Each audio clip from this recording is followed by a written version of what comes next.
So, welcome to our live show. This is Traveling with a Chair Live.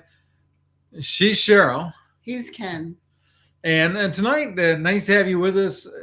The first thing we're going to ask everybody to do, and it's our typical thing, is let us know where you're watching from.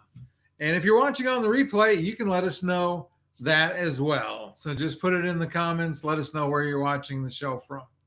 I want to show you my motto from our last trip, because I think it is just kind of interesting. I saw this sign and I'm like, that'd be me. So let's pop that up here. It says, just don't want to look back one day and think, I could have eaten that. So that would explain why I'm the size I am after the last trip. And our last trip was a little interesting, would you say, Cheryl? Yeah, it was a very busy trip. Normally, I don't like to take lots of short stops, but we thought we'd try it, and we probably won't do it again. And that we were gone for 3 weeks, and that was a lot. We did have one 7-day stay, but other than that, it was like 2 days, 2 days, 2 days, 2 days, or 3 days, and that was that's really hard when you have challenges. To say. Yeah, and to say that we probably won't do it again is probably an understatement, because her words to me when we got back were, if you try to do that again, I'm going to kill you. We're not. Well, something to that. It was like, I'm not doing that again. Oh, yeah. She's like, hire somebody to go with you. I'm not going. Yeah. Something like that. Find another prop. Yeah. Yeah. But we had this last trip was kind of interesting. We're going to talk a lot about little pieces of it. A lot of videos to come. I've been putting up, some Princess Cruise videos. We're going to talk about Discovery Princess in a minute. So let's see. We got a comment. So Pam, hey Pam, hello. How are you doing? Nice to have you there. I'm trying to get better about that, Pam. We're hoping Sunday works out to be more regular than Friday was. Yeah, and we may mix it up a little bit. We'll see. But this week, we just couldn't get ready in time for Friday because we just got back home on Sunday night late. In fact, it was Monday morning. Yeah, Monday morning by the time we got home. Go back to the... Yeah, our last trip was supposed to be 4 days in Miami and ended up being 6 because 120 flights were canceled. So that was a long trip. Yes, and we're going to talk about that there because we learned a couple of things from that. To start with our trip, we flew out of Raleigh, which meant we went over the night before because we had like a 5 a.m. flight. We went over the night before, spent the night, and left our car at my son's house. Actually, my son came and got our car and took it to his house for us, and we appreciated that. And then we flew to Dallas.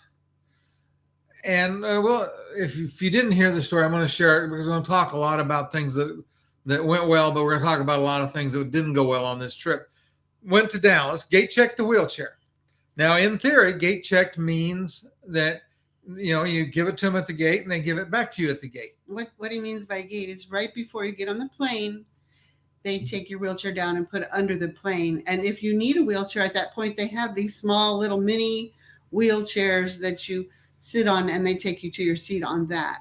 And so then if you need it, you're supposed to get your wheelchair right back when the plane lands, right back up to the door of the plane, so you don't have to worry about it. But it didn't show up. Yes. And in fact, another comment from Pam, was interesting that instead of bringing it up to the gate, which we waited and we waited and we waited, and it never showed up. And finally, I found somebody, and he says, well, let me check. Actually, it was a pilot for the next flight going out. That's how far into the process we were. He was getting ready to go out and do his walk around. He came back from his walk around, said, no wheelchair down there. So I went to the gate agent. The gate agent did a little checking, found out they put it out in baggage claim. I'm like, well, I didn't want it in baggage claim. It wasn't tagged to go to baggage claim. I want you to bring me my wheelchair back. Can't do that. And that was one of the negative attitudes that we ran into in this process. Yeah, it was frustrating for me because they had these other wheelchairs there. They have the They have different types of wheelchairs in the airport. They have the hard, stiff ones, and then they have some that are the typical wheelchair type, but none of them are the reclining type. And they're looking at me like, well, we'll just take you up to the, where are you going to go? We'll just take you there in these wheelchairs, and you can use this wheelchair to get back on your plane. And I'm like, well, I need to lay back. We have like a 4 or 5 hour layover. I really need to lay back. And they just didn't understand how badly I needed that. So then we go up to the Admirals Club. And for those of you that don't do it, I am a fan of airline clubs, especially if you travel very often. And if you, like in our case, we had a 5 hour layover, so we got lunch and we got, free drinks. And not that we took a lot of drinks, but just there was free beverages. I drank a lot of coffee while I was up there and got a little work done. But there's agents inside there. And so I had talked to them about it. And they said, well, let me see what we can do to help you. Pretty soon they came up and said, Mr. Edmonds, we got it taken care of. We just got it put on a plane going to LA. And you can get it at baggage claim in LA. And I'm like, that wasn't any help at all. And I mean, the person was trying to be helpful. I understand that.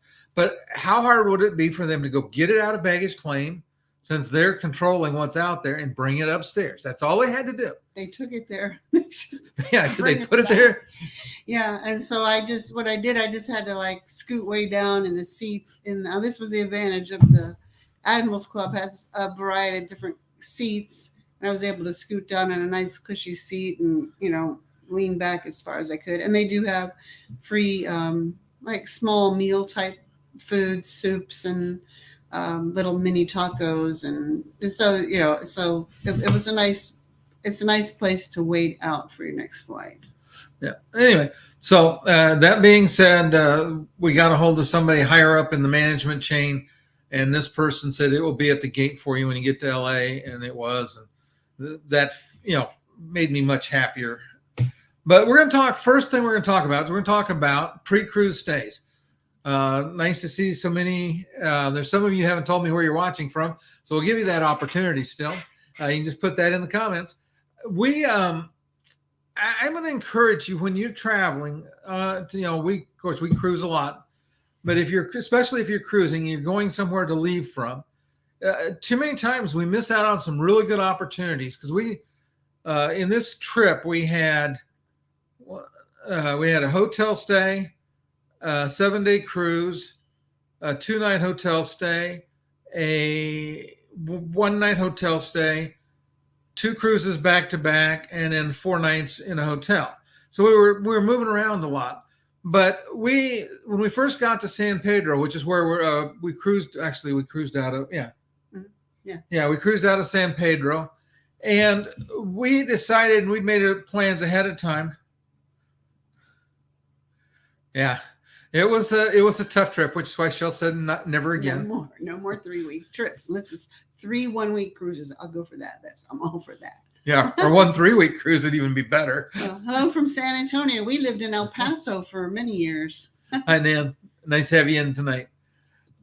But when we decided to spend a couple of days and do some exploration in San Pedro, and what we found is San Pedro is a really cool town. There were some things that were very accessible and very interesting to do. They had a great aquarium. They had a hill that was way too steep that I pushed Cheryl up. And there'll be a video on that. It was the Korean Bell, the hill that takes you up to the Korean Bell, which is absolutely beautiful sight when you get up there. The look out over the bay, and it was beautiful. They had a really nice park by a lighthouse, and the lighthouse does open, and it is at least partially accessible. It has the lighthouse. To get up into the first floor of the lighthouse anyway, they do have an exterior lift and enclosed in glass. And we actually didn't take the ride because it was, I think we got there right when it wasn't quite open yet. Yeah. But and we walked there's a nice aquarium, but we found that you could very easily spend 2 days in San Pedro sightseeing before your cruise. And if you think about the fact that most of the time we fly a long ways to get to somewhere, and for those of you that don't fly in at least 1 day before the cruise, I can't recommend enough that getting there at least 1 day early. Yeah, the stress level goes so far down, and you look at the mess that happened in the Miami area, and it was a cruise day. I have no idea how many passengers missed their cruises, but I'm sure there was a gob of them because this was Friday and Saturday night. Well, Friday afternoon is when it started. They canceled 120 on Friday and more on Saturday. And then they told us on Sunday we could go out on Monday and Tuesday separately. And they wanted to send Ken home first because he has the airline credit card, which gives him priority. And I said, I need him to fold up my wheelchair. So that was quite an interesting conversation. Finally, I found a lady who really understood the whole situation, and she got us seats together on Sunday, and I was so happy to come home. Yeah, and we'll talk a little more about handling those kinds of things as they come up. But anyway, it was just one of those things I'd encourage you to think about where you're going. If it's not a place you're familiar with, when we went to Miami, we went down to Key West, and that was a great trip down. So we've had some great times in port cities, and too often we fly in and get on a ship. There's one thing I want to say. When I went and spoke to this woman on Sunday afternoon about really wanting to get home with my husband on the same flight, she mentioned to me, well, this is only a one-way flight, and I hate to say it, but you keep getting pushed back in priority because returns are more important to them than the first one-way out customer. They took a customer somewhere, they want to bring them back. And I said, yes, but this is actually like the fifth leg we've had with you on this trip. And she said, oh, I didn't realize that. And so that pushed us up. She was able to push us up in the priority. So that's something to remember in the future, to go talk to them real thoroughly and get them to understand your point of view. So let's talk a little bit about Discovery Princess. And I have a picture. Let me get the picture up here. Just give me a second. But Discovery Princess was the reason we went to California. We sandwiched some other things around it, but Discovery Princess was why we went out. Now, this is the patio on an accessible suite. And let me pop that up where you can see it. I'm going to play just a few seconds of a video here for you. So imagine this being your patio on the ship. It comes with the telescope.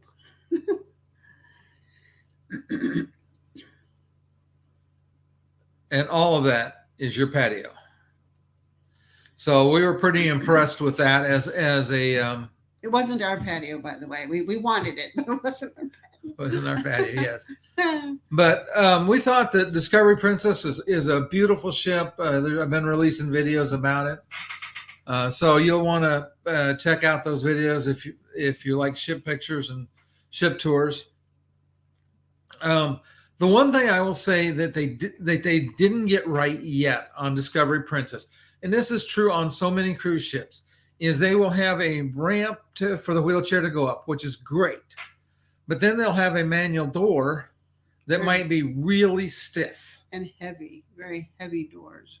And so you wind up with the challenge that then it makes it almost non-accessible. Oh, yeah, Pam. As long as you share. So there's still a few of those things around. They're getting better. Still not as many automatic door openers as I'd like to see. And I've expressed my opinion to people that I really think if it's an accessible cabin, for the most part, it should have an automatic door opener. Now on Carnival, the accessible cabin we had there, the door was really light. The problem is that the door had air vents on both sides that were close to each other, and every noise in the hallway we heard all night long. But that door could manage that by itself. But if you're in a scooter or you're trying to manage a door, especially a door that opens towards you, it becomes very challenging in a wheelchair by yourself to get through that door. And so that's one of the things. That was the only thing I think we saw on the ship that could have been better. You're going too fast.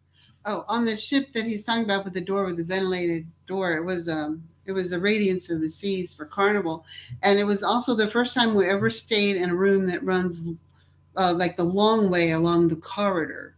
Usually you have like a small door and a little hallway to get into your room with like the bathroom on one side. But this, when you opened the door, the bed part was to the right, there was a big open space right as you go in, which was very nice. You could have room for a lot of medical equipment there, whatever. And then to the left was a small desk and then the bathroom. But that meant the noise level, because the whole it was very long. It must have been at least 20 feet, the whole area, but it was the whole 20-foot long wall, just along with the ventilated door and it was spring break week, no less. So it was a very noisy room. Yeah, it very much was. And the other thing is this is the first time I've ever regretted staying next to an elevator, because you could hear the elevator cables every time anybody moved the elevator. So that was not a good choice. For those of you, if you're not subscribed, and I really appreciate it if you do so, I've got so many videos. Right now we have basically 10 cruises worth of videos. Some of them we released some of, but we have a lot from all of them, plus our detours because we went out to, in fact, I'll talk about that. Should have mentioned that. Between cruises, we'll talk about one other place we went out of California that was pretty cool. Let me get where did we go? We went to Catalina Island, and this was very nice. I love learning the history of Catalina Island. It's extremely accessible, except for the hotels. But I love learning the history. I love learning about how they're trying to preserve it. I wish I could have gone into the wildlife part of it. We love animals, but you really had to have a good back to do a lot of that. And if you have a hiker in your family, they have 38.5-mile trail. So, if you have a hiker and you want him to disappear for a few days, it's a great place to go. But so we stayed to the town. The town is about 1 mile square and flat, and I thoroughly enjoyed it. They have what's called the casino, but it was never a casino. And it's actually like a big theater and a ballroom dance floor up above. I think we've talked about that on another live we did, but I really liked Catalina Island. I was surprised. I thought it would be a lot like Caribbean places and lots of stores wanting you to buy a lot of, expensive stuff like all the cruise ship ports, and it was nothing like that. Yeah, and here's just a map. You can see where the cursor is. Oh, actually, put the cursor over there. That's Avalon, and there's an inhabitants there, and then there's an inhabited area right up here. And other than that, most of that island is uninhabited. There may be a few little developments, but not many. And most of the island is in a conservancy now, so it can't be developed any further. The little bits of land that are still available are, let's say, they're just very pricey. So we really enjoyed it, and I'll share a couple of other pictures of Catalina. We didn't go to Catalina on the cruise ship, although you can, and that's a good option because to get to Catalina Island, the ferry was like $60 a piece, I think, maybe each way or round trip. I forgot. But if you can go on a cruise ship, it just saves you the ferry time and expense. But Catalina is a great place to visit. So there was. This is kind of interesting. These are woodpeckers, and what they do is they hide seeds in this palm tree, and the person was telling us about them said that what they'll do is they'll actually move the seeds from one place to another to kind of rotate them, make sure they dry out evenly, and take care of their cache of seeds. So that was kind of pretty interesting. We thought that was a cool place to visit. And then Cheryl found this. This is a miniature buffalo statue. This was there on the island. These buffalo actually live on the island. There's a small herd that they have to practice birth control with just to keep the population stable. Yeah, if the herd gets too large, then they'll be on the menus in the restaurants on the island, they said. Yeah. But in general, we thought us back, take the picture out. One of the things is that if you had 2 days before, Catalina's easy to do. You could go over on the ferry, spend one night over there, and then come back and get on your cruise. So there are lots of options. And again, I just encourage you when you're thinking about your travel that you take advantage of that. You've already flown there. You might as well get a little bit of extra out of your trip. And Catalina was you can do Catalina Island expensively if you choose. You can rent. They have golf carts there that are $60 an hour.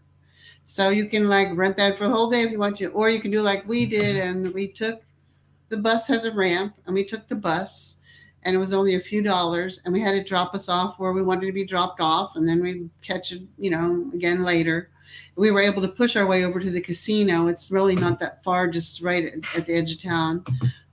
So it's a nice and was it a history museum? The art museum. Yeah. They have an art museum there, which also has the history of Catalina Island, and it's fully accessible. It has a nice elevator. It's a beautiful view from upstairs from there. And that was so there's you can go there and spend very little and still have a very pleasant day. Yeah, it was really nice. Back to banners. In San Pedro, and then in San Pedro, we also did the bus. I don't remember if they had a lift. Yep, they had a lift. Or the ramp, and that was also, if you do the bus, the local bus, it saves you a lot of pushing time with the wheelchair for sure. And if you take a scooter and the bus, you'd be able to see quite a bit of San Pedro, some really pretty things available for wheelchairs, and interesting things like the battleship has several floors available you can do with the wheelchair. And so it's also inexpensive and interesting. Yeah. So, and we didn't get to see all of San Pedro. We saw a lot of it. And like I said, we thought it was well worth our time and energy. And there are videos coming on that. After we're done, because we did the cruise that went down the Mexican Riviera. We came back, went to Catalina, and came back. We got on Discovery Princess for 2 days. Then we did 3 days on the Carnival Radiance because it was cheaper than staying in a hotel. Not as quiet as staying in a hotel, but cheaper. And it was okay. It was just the weather was bad and it was full of people. That one was first time I've been on a ship since the pandemic where it was pretty close to capacity. Yeah, it was really full.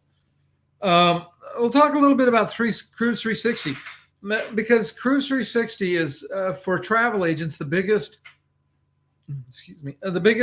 cruise event of the year. And so we got to meet with and talk to the upper level leadership of the cruise lines. And it was a lot of fun. We got to see the presentations that they made about, Okay, show them a second. Sorry, I got distracted. That's my ADHD kicking in. Anyway, we got to hear their plans for the future. Was it 75? I think there's 77 ships coming out in the next 3 to 5 years. Yeah, so there's a bunch of new builds coming.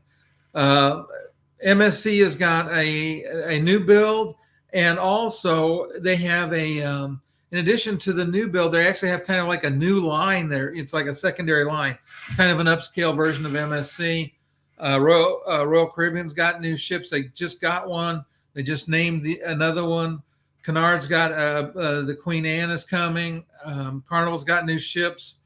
It's just like everybody's building out nonstop. And they're also building. What I love is that they're ecologically friendly ships. They're going to have the LNG fuel on most of them. They're just really doing everything they can for conservation. And that makes me happy. They said you can cruise with a cleaner conscience knowing the ships are going to be very green very soon. Yeah, and what I will say is that all of the cruise lines are starting to take caring for the ocean more seriously. I don't think they've ever been deliberately not caring for the ocean, but you no longer find plastic straws. There's very little single-use plastic. I guess some water bottles is about it that we ran into. Yeah, they do sell water bottles because when you go on your excursions, you need to have your water. But some of the cruise lines have actually started moving to paper water bottles or paper. I wouldn't call them bottles, but paper water containers. You find the straws are either paper or a lot of candy straws, which is okay with me. But it talks to a lot of destinations. There's just so many exciting things going to happen. This year's is kind of a get back to normal, though. Was it NCL or was it Carnival? Who was it that had when every day was a better day? Oh, I don't. I'm sorry, I don't remember the cruise line, but every day during the conference, they talked about the fact that that day had been their best booking day ever, and then the next day was better, and the next day was better. So people are really into cruising now, which means if you have a real popular destination or ship, that you might need to start booking earlier than we've been doing. We've been going at last minutes, but that's going to get harder to do. Yeah, especially when you need an accessible cabin. I always encourage everybody to book early. Let me share a comment here. So, Island Quilter. So, if you're going to Cozumel in June, so I'm going to ask you a couple questions. Just respond in the comments. The first thing is your aunt completely immobile, or can she transfer to van? Because what we did in Cozumel, and there's some options, and I don't know exactly what you want to do. There are some accessible van tours, and they're expensive. There are accessible taxis. We never saw one, but I know they're supposed to be there.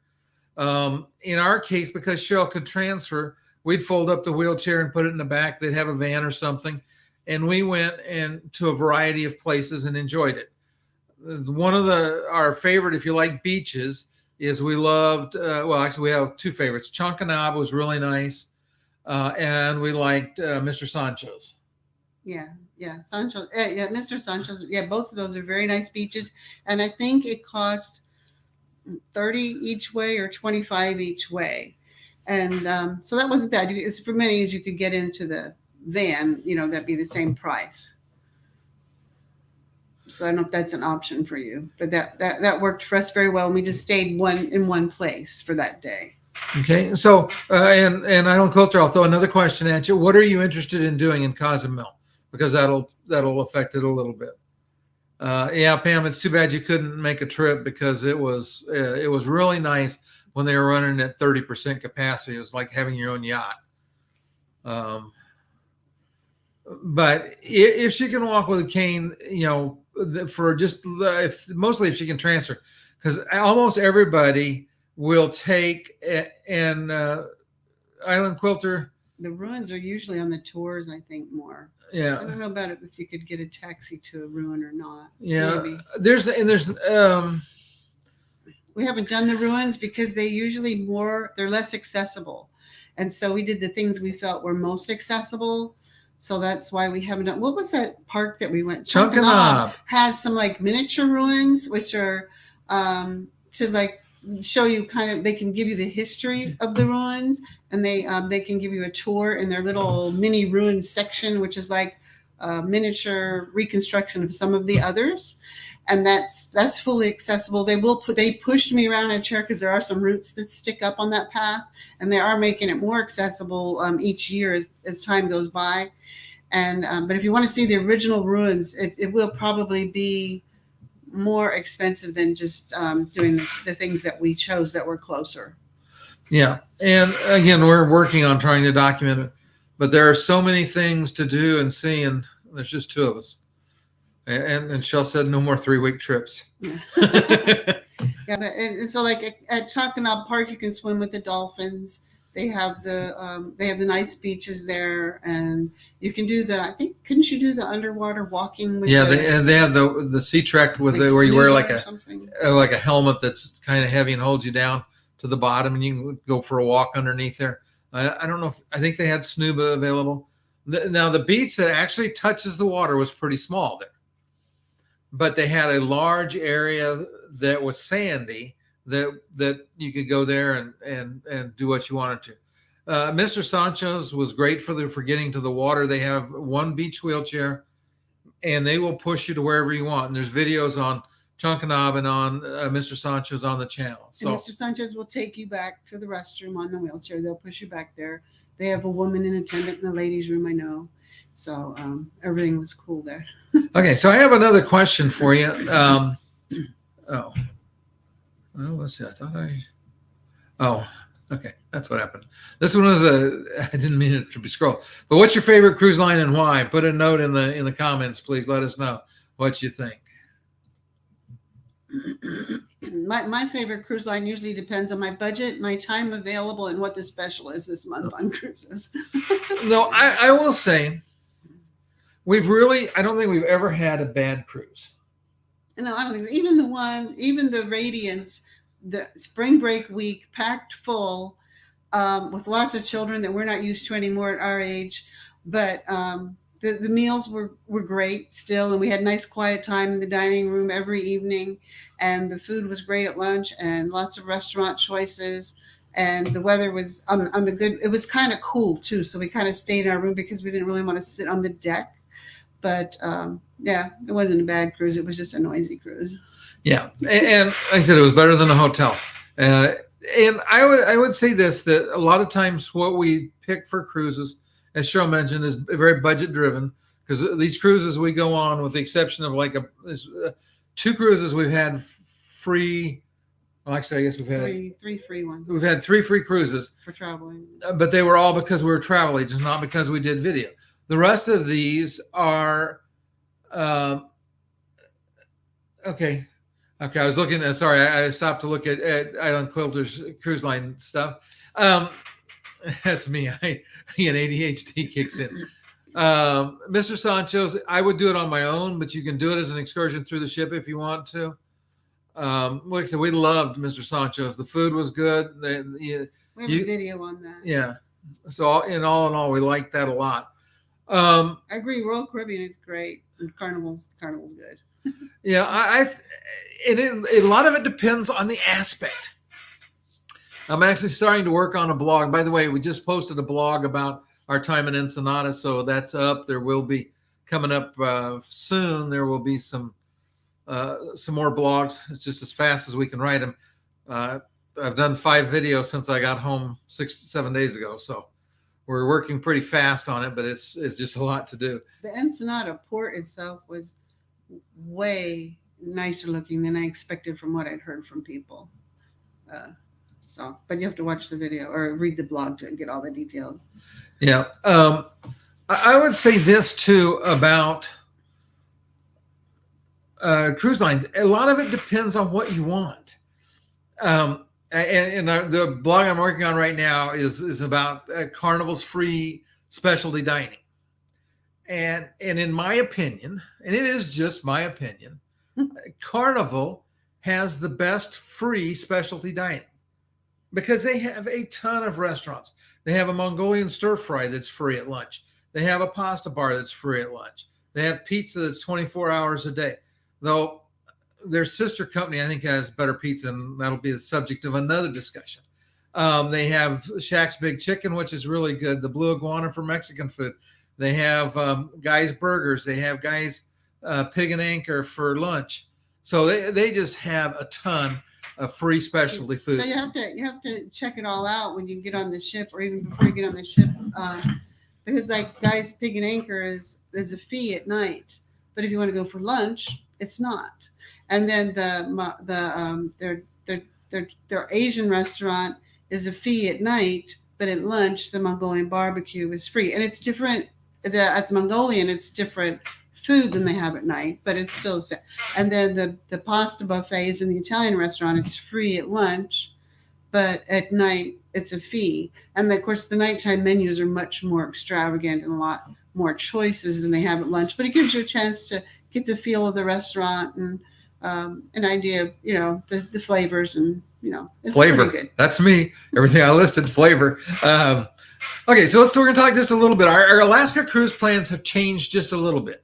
We had initially intended to do Fairbanks down to Seward and then Seward out. And we got the opportunity. We were invited to take the trip on Rocky Mountaineer. And let me ask this. I don't have a question to post for it, but what are you a fan of trains? That's my question. Because the Rocky Mountaineer is amazing. I have an interview on the channel with them, but we're going to go from Vancouver to Banff, which is right through the heart of the Colorado Rockies in southern Canada. You travel during the daytime with your meals are included. You stay in an overnight hotel. They pick up your luggage at the hotel in Vancouver, and you don't have to handle your luggage again other than putting it outside the door till you get off the train in Banff, which is pretty cool. And it goes through some amazing places. Banff is beautiful, and then from there we'll fly from Calgary to Seattle, and then Seattle back to North Carolina, where we live. But we're really looking forward to that trip. That's a Royal Caribbean trip. It'll be southbound. Seward is a lot of fun. We're actually going to put together and do an Alaskan port webinar. It's going to be longer than my typical show, and it's going to be a description of all the inside passage ports that are typical for the major cruise lines, because there's so many more if you get into small ship and I don't know them as well. I know what there is to do, and I know the inside passage ports really well. So you got Skagway and Juneau and Ketchikan, Icy Strait Point, a couple of Seward or Whittier, and then you also have the big glaciers that you can see in either Hubbard Glacier or Glacier Bay. Sawyer Arm is also, or Endicott Arm, both of those are also glacier viewing. So we're going to talk about the ports and typical itineraries. And, Icy Strait Point, for example, is great for whale watching. It's great for halibut fishing. Juneau's got great whale watching, but you've also got Mendenhall. There's some glacier flight seeing tours. There's a bunch of stuff to do out of Juneau. So we're going to talk about all those ports, and it's not going to be a sales pitch or for any of the cruise lines. It's going to be kind of agnostic. We are hoping to get some support from the cruise lines in the way of giveaways. So we will sort that out between now and the time we do the webinar.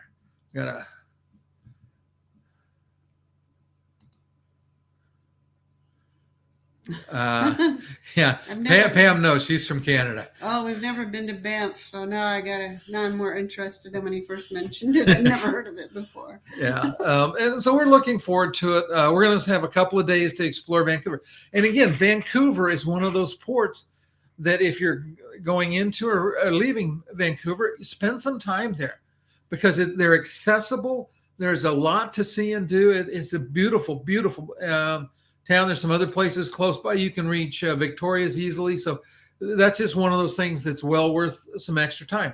Seattle's another example of a port that I love. Seattle's one of my favorite ports as well. There's so many nice things to do in Seattle, and it's such a beautiful place. One of the things you can do in Seattle that's a lot of fun is just go ride their ferry. Because it goes out through the I think not Puget Sound, but I forget what that sound is there, but anyway, it goes out and there's full of islands, and it's just a beautiful place to go. So again, back to I'll get off that, but too many times cruisers miss opportunities by not taking advantage of the ports there. Okay, so we'll talk about travel insurance. For anybody that's ever listened to me at any point of time, very long, knows I'm a fan of travel insurance. And I will give you an example. When we had this snafu hit us when we were stuck in Miami, there were people sleeping on the conveyor belts in the baggage claim. I mean, if there was a flat surface, there were people sleeping on it. Now, the airline, because our initial flight was canceled due to mechanical, they gave us a voucher for the one night. But we needed another night. Oh, they also gave us 4 $12 vouchers for meals. So everybody else was wanting them, but if it was for the weather, they weren't doing any of that. But because the next night we had to pay for the room, I realized my travel insurance covered it. So we paid I think $650 for both of us for a year of coverage, as many trips as we take. And we got $297 of that back for one night in the hotel, because all the hotels were taking advantage of the demand. Let's just say that they were getting their money and a little extra. Yeah, they're pretty much sold out anywhere near the airport. Yeah, you couldn't get a rent-a-car, and see the insurance would have paid if we'd gotten a rent-a-car to go home. We couldn't get a train ticket home. So there was, we were just stuck. We had to wait on some, them to get us a seat. So like I said, I cannot stress enough that the travel insurance is one of those things that Cheryl and I will not travel without. I'd not travel. And then like when you're looking at travel insurance, like just from the cruise line, then you're not necessarily covered for your hotel stays before and after. So if you get it separately, you can say this trip is so many days. It might be 3 days before your cruise and a day after or 2 days after. Well, the one policy will cover you for that whole time, and it won't be, it won't be double what it would have been for the 1 week cruise. Yeah. So like I said, we're a huge fan of that. Pam says that Banff's beautiful in winter. It's one of her favorite destinations in Cozumel. I mean, it's in Canada. I'm looking at Island Quilter mentioned Cozumel. Depending on the cruise line and the dock you go to in Cozumel, the one challenge can be getting across to get to where the taxi stand is. But in reality, just let them know that you can't deal with the steps and the elevators and all of that stuff. And there is a place they can let you out. We found that out the hard way. Is that Cozumel? That was in Cozumel where we had to go. Two ports. There's two different ports. Yeah, there's two different ports. One port's easy, and the other port they try to tell you, okay, go up this elevator, then go push over to here, go down this other elevator, and all this. But when we got back, the taxi driver's like, oh no, there's a gate over here for employees, and wheelchairs can go through there, and you don't have to go up or down. But they want you to go up and down through this whole. Well, they want you to pass by all these stores in this 2-level building if you're at that port. So just tell them you don't like elevators or something. Yeah, and there is a video on that as well, because I documented Cheryl's not so happy trip on that. Yeah. So we're going to talk for just a second about. I want to go back to find my tags. Dealing with travel disruptions and how to handle them. And Cheryl talked a lot about what she did, and that is the perfect way. Is first of all, you find somebody that seems to have a little bit of caring and will give you some attention. Ideally, get wherever you're going, like to get in line to start working on just getting out the first day, because we wound up that was the first piece as well. We'll get you out, but you'll be on 2 flights. And I'm like, I'm okay with that because I can help Cheryl get that done. So that's okay. Except they wanted him to go first. Well, yeah, that wasn't going to happen. But anyway, but then she went and she found another person and talked to them. And with them, and it was American we were flying. And I would say this is we had people that just absolutely didn't care, what happened to you. And we had other people that gave us great service and great attention and worked hard to solve our problems. On Sunday morning, just try to get us out that same day rather than having us travel on 2 different days on Monday and Tuesday. The agent spent about an hour and a half of his time looking and working. And it just happened that evidently somebody canceled a seat and he grabbed the seats to get us out on Sunday. And then we went into the Admiral's Lounge, and they have agents in there. And then Cheryl went over and talked to them and worked with them, because we had the option of standing by for an earlier flight. But Cheryl worked with this lady, and they were able to get it set up so that we came together on a 9 o'clock flight, 8 o'clock flight. 9, or maybe 8 to 10. Yeah, and you got it home about 1. Yeah. So the thing is to don't get mad. Because if you get mad and you develop an attitude, you're not going to get anybody to help you. So be polite, be nice, but you can be persistent. And that's okay. And like I said, there's a couple of options. If you can't find anybody that will help you, ask for a supervisor. If that supervisor doesn't want to help you, ask for their supervisor. Be polite, be kind, but you can just keep escalating the issue. I'm actually, I expect to have the new customer service manager for American Airlines on and do an interview with her. I'm going to try to get her to come on the show live. But it's one of those things that persistence pays off, because we would have had much worse situation if we had not just been persistent and persistent. Yeah, being nice is a big key, and not getting in a panic and just trying to keep calm. And then I want to mention he keeps talking about the admirals clubs and like Delta has a club, but how you get into the club, you have to have a credit card with that airline. Or So buy that, a, or what? you can buy a membership. Oh, you can buy a membership. Okay, but if you have the credit card with the airline, then you can get in, but you have to have the card with you sometimes, especially if it's not like if husband and wife are traveling together and the wife wants to go up to the club first, she needs to have his card in her hand to get up there. And but then you do get free beverages and free snacks. Like it's substantial. It's not like a whole like you would order in a restaurant perhaps, but there's little cups of soups and crackers and cheese and vegetables and fruits and it was plenty for us for a 5-hour drop. So yeah, and we ate in there several times. One other thing that I was going to say, we're talking about the club, is I'm going to shout out a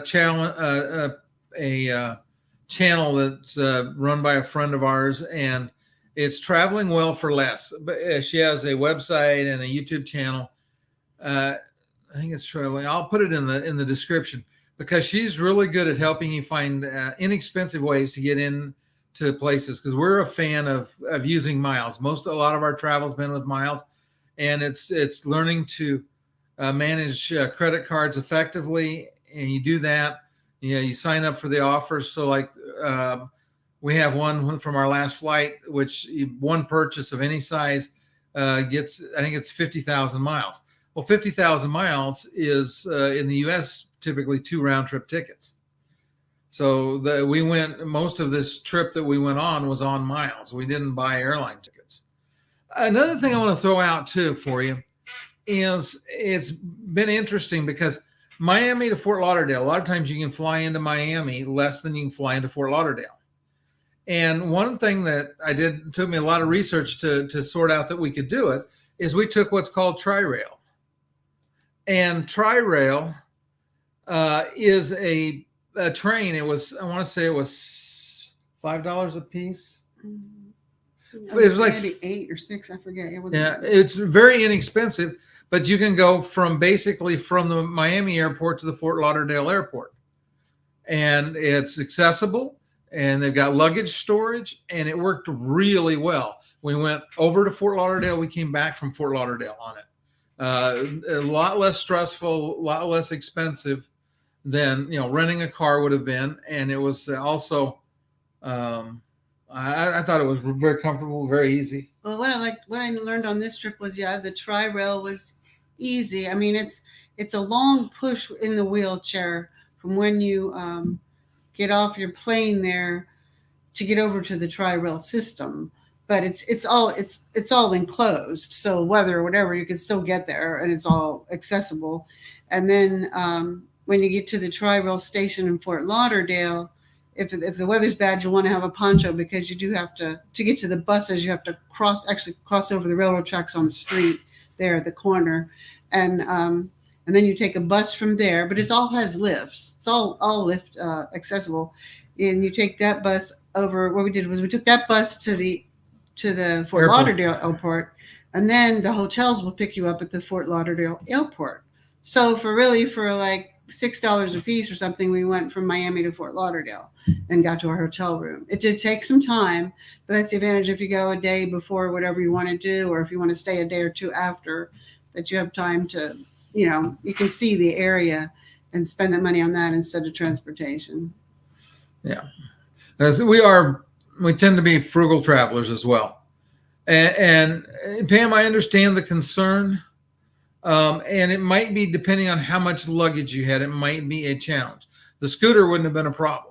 And if you could tow your luggage with the scooter, then it probably wouldn't have been a problem. I think it would be hard. Yeah, everything's a lot harder by yourself. That is for sure. I can't imagine. But one thing I saw that I really was impressed, and we got the woman's card. We'll have to make a little blog on it. But there's a medical lift company, a medical transportation company in Fort Lauderdale I think she actually specializes in moving people from hotels to the airport or one hotel to another or however it works, or a hotel to cruise line. And she has a lift and she straps the person in nicely, and then the accompanying people and luggage all fit into this van. She was very professional, and I think it was very reasonable. I think it was only $70 for the trip, and that may have been round trip. I'm not sure, but we saw a woman using it and her husband, and they were very comfortable. And I would definitely be referring people to her from Fort Lauderdale. Yeah, because the challenge is finding that.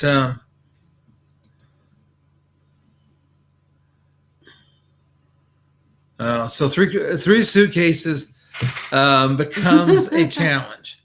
And if you're traveling solo with three suitcases, at the airport, the porters would probably take you down to Tri-Rail. I don't know if you could get assistance. Now, I'll say this, everybody at the Tri-Rail station was very helpful. I don't know that, that they would load and unload luggage. So I don't know about that.